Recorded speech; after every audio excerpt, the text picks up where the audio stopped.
জানিয়ে দেব এই মুহূর্তে হাতে পাওয়া সর্বশেষ গুরুত্বপূর্ণ আপডেট বাংলা সংবাদ। শুরুতেই থাকছে ভারত হাসিনাকে ফেরত পাঠাবে আশা টবি ক্যাডম্যানের। আন্তর্জাতিক অপরাধ আইন বিশেষজ্ঞ, আন্তর্জাতিক অপরাধ ট্রাইব্যুনালের চিফ প্রসিকিউটরের বিশেষ পরামর্শক টবি ক্যাডম্যান আশা প্রকাশ করে বলেছেন, ভারত একটি গণতান্ত্রিক রাষ্ট্র। তারা বাংলাদেশের বিচার ব্যবস্থার প্রতি সম্মান জানিয়ে জুলাই গণহত্যার প্রধান আসামি শেখ হাসিনাকে ফেরত পাঠাবে। এবারে জানাবো, ভারতে ভেঙে দেওয়া হলো প্রায় ২০০ বছরের পুরনো মসজিদের একাংশ। গতকাল মঙ্গলবার রাতে মসজিদ ভেঙে দেওয়ার খবর এনডিটিভি প্রতিবেদনে উঠে এসেছে। প্রতিবেদনে বলা হয়েছে, উত্তরপ্রদেশের ১৮৫ বছরের পুরনো মসজিদের একটি অংশ ভেঙে দিয়েছে স্থানীয় কর্তৃপক্ষ। তবে কর্তৃপক্ষের দাবি, মসজিদের এই অংশটি বান্দা বাহরাইচ হাইওয়ে অংশে অবৈধভাবে নির্মাণ করা হয়েছিল।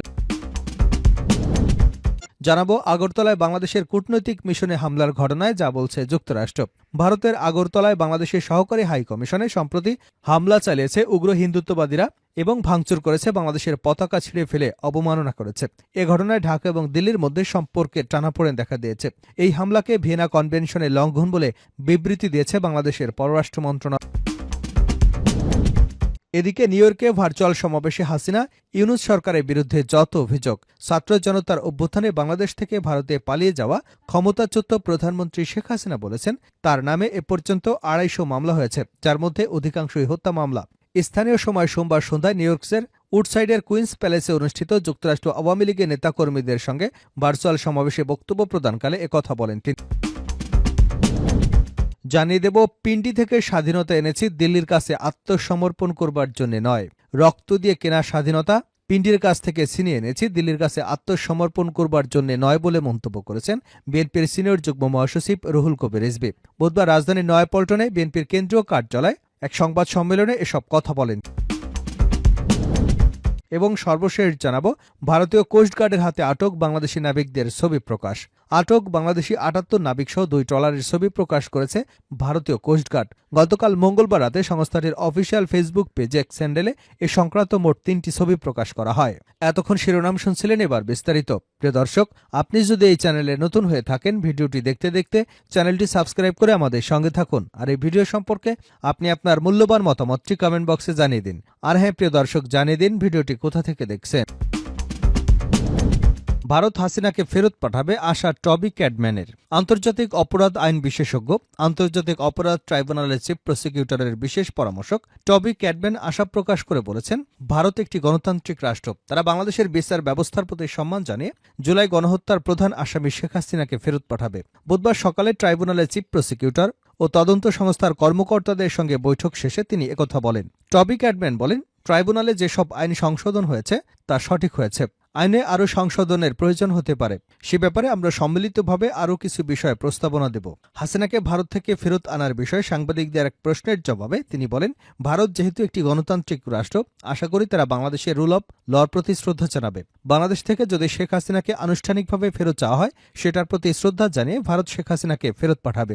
আন্তর্জাতিক এই আইন বিশেষজ্ঞ বলেন, শেখ হাসিনার বিচারের ব্যাপারে বাংলাদেশে যে আইন আছে, আন্তর্জাতিক অপরাধ ট্রাইব্যুনালের আইন অনুযায়ী তার বিরুদ্ধে ফরমাল চার্জ গঠন শেষে রিকোয়েস্টের পর যদি ফেরত না পাঠানো হয়, তাহলে শেখ হাসিনার অনুপস্থিতিতে তার বিষয়ে বাংলাদেশের সরকার বিবেচনা করবে। যদি প্রয়োজন হয়, সে ব্যাপারে আন্তর্জাতিক অপরাধ আদালতের সহযোগিতা নেওয়া যায় কিনা তা বাংলাদেশ সরকার ঠিক করবে।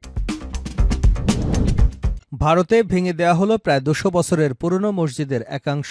এবার ভারতের উত্তরপ্রদেশে প্রায় ২০০ বছরের পুরনো একটি মসজিদের একাংশ ভেঙে দেওয়া হয়েছে।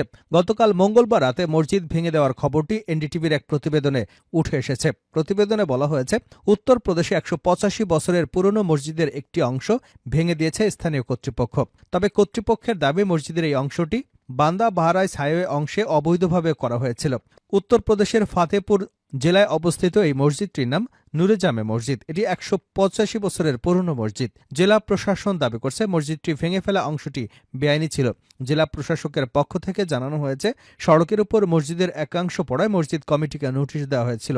এরপরও সে অংশ ভাঙেনি কমিটি, তাই নির্ধারিত সময়ের পর গণপূর্ত বিভাগ থেকে মসজিদটির ওই অংশ ভেঙে ফেলা হয়েছে।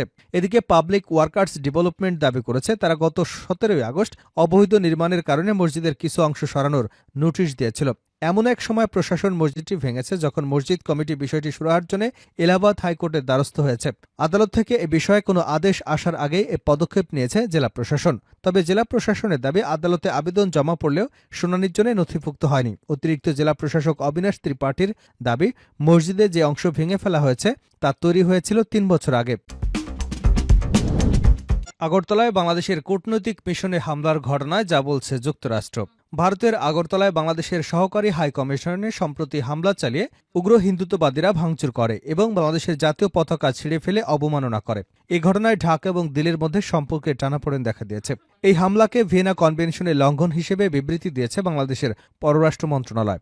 এর মধ্যে বাংলাদেশের কূটনৈতিক মিশনে হামলার ঘটনা মার্কিন পররাষ্ট্র দপ্তরের নজরে এসেছে।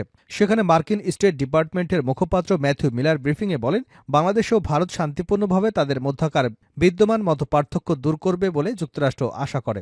স্থানীয় সময় মঙ্গলবার নিয়মিত সংবাদ সম্মেলনে এক সাংবাদিকের প্রশ্নের জবাবে একথা বলেন ম্যাথিউ মিলার। ব্রিফিংয়ে এক সাংবাদিক ভারতের আগরতলায় বাংলাদেশের কূটনৈতিক মিশনে হামলার ঘটনা সম্পর্কে যুক্তরাষ্ট্রের প্রতিক্রিয়া জানতে চেয়ে বলেন, ভারতের পররাষ্ট্র সচিব বাংলাদেশ সফর করেছেন এবং ভারত ও বাংলাদেশ উভয় সম্প্রতি ভারতের অভ্যন্তরে বাংলাদেশি কূটনৈতিক মিশনের উপর সহিংস হামলার ঘটনায় উদ্বেগ প্রকাশ করেছে। হামলা সেই ঘটনা এবং বাংলাদেশকে লক্ষ্য করে ক্রমবর্ধমান আগ্রাসী বক্তব্য সম্পর্কে আপনার কোনো মন্তব্য আছে কিনা?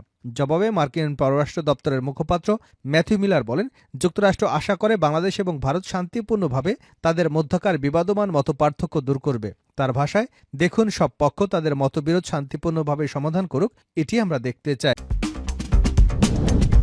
নিউ ইয়র্কে ভার্চুয়াল সমাবেশে হাসিনা ইউনূস সরকারের বিরুদ্ধে যত অভিযোগ। ছাত্র জনতার অভ্যুত্থানে বাংলাদেশ থেকে ভারতে পালিয়ে যাওয়া ক্ষমতাচ্যুত প্রধানমন্ত্রী শেখ হাসিনা বলেছেন, তার নামে এ পর্যন্ত ২৫০ মামলা হয়েছে, যার মধ্যে অধিকাংশই হত্যা মামলা।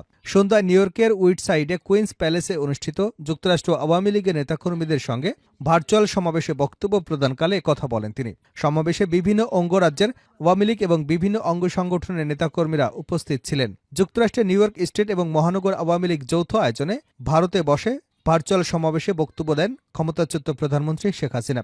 এ সময় বাংলাদেশের সাম্প্রতিক সংখ্যালঘু নিপীড়ন নিয়ে মোহাম্মদ ইউনূসের নেতৃত্বাধীন অন্তর্বর্তী সরকারকে দোষারোপ করে হাসিনা বলেন, জঙ্গিদের নেতৃত্ব দিচ্ছেন মোহাম্মদ ইউনূস। তার পরিকল্পনাতে বাংলাদেশে এখন গণহত্যা চলছে।